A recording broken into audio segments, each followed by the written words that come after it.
John Calvin on Psalm 18, an overview. I will love thee, O Lord, my strength. The Lord is my rock and my fortress and my deliverer, my God, my strength, in whom I will trust, my buckler and the horn of my salvation and my high tower. I will call upon the Lord, who is worthy to be praised. So shall I be saved from mine enemies. The sorrows of death encompassed me, and the floods of ungodly men made me afraid. The sorrows of hell compassed me about, the snares of death prevented me. In my distress I called upon the Lord, and cried unto my God. He heard my voice out of his temple, and my cry came before him, even into his ears. Then the earth shook and trembled, the foundations also of the hills moved and were shaken, because he was wroth. There went up a smoke out of his nostrils, and fire out of his mouth, devoured. Coals were kindled by it. He bowed the heavens also, and came down, and darkness was under his feet. And he rode upon a cherub, and did fly. Yea, he did fly upon the wings of the wind. He made darkness his secret place. His pavilion round about him were dark waters, and thick clouds in the skies.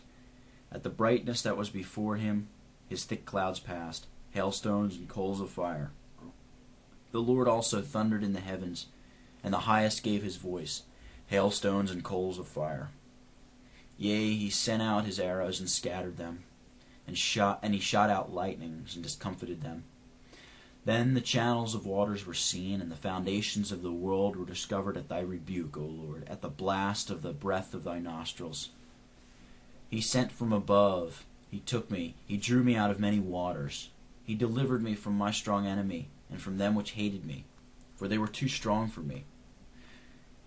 He prevented me in the day of my calamity, but the Lord was my stay. They prevented me in the day of my calamity, but the Lord was my stay. He brought me forth also into a large place. He delivered me, because he delighted in me. The Lord rewarded me according to my righteousness. According to the cleanness of my hands hath he recompensed me.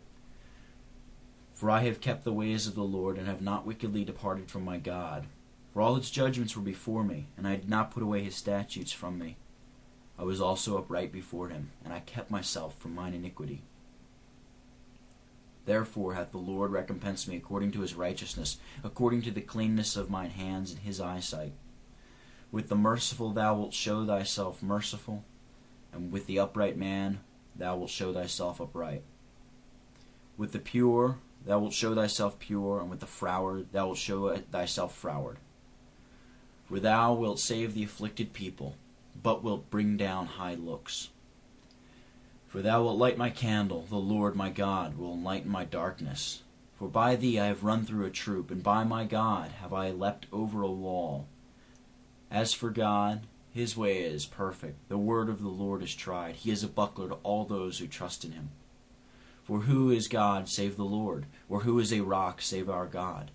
It is God that girdeth me with strength, and maketh my way perfect. He maketh my feet like hinds' feet, and setteth me upon my high places.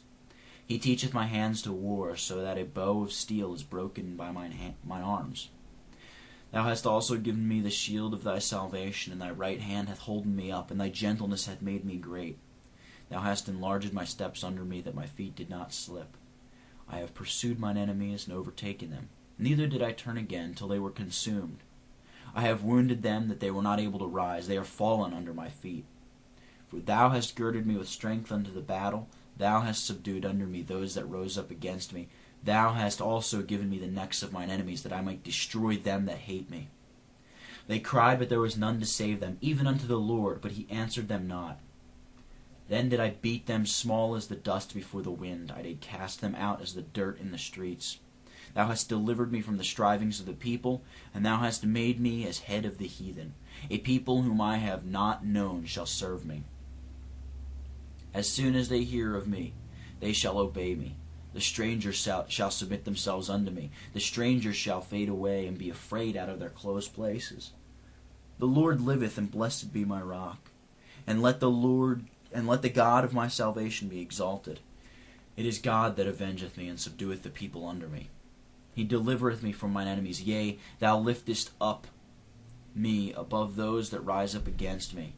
Thou hast delivered me from the violent man. Therefore will I give thanks unto thee, O Lord, among the heathen, and sing praises unto thy name. Great deliverance giveth he to his king, and showeth mercy to his anointed, to David, and to his seed evermore. David, the servant of the Lord.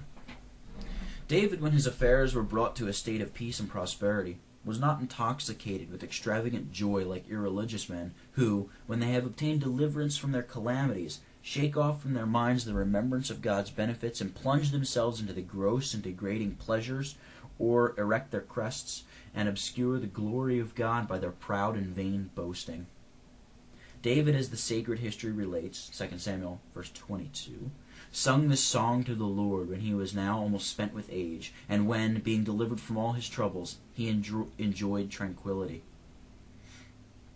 Amidst the many storms which he had to encounter, it was a support highly necessary to be well assured in his own mind of having undertaken nothing but by the appointment of God, or rather, this was to him a peaceful haven, and a secure retreat in the midst of so many broils and strange calamities. There is not a more wretched object than man in adversity when he has brought himself into distress by acting according to the call of God.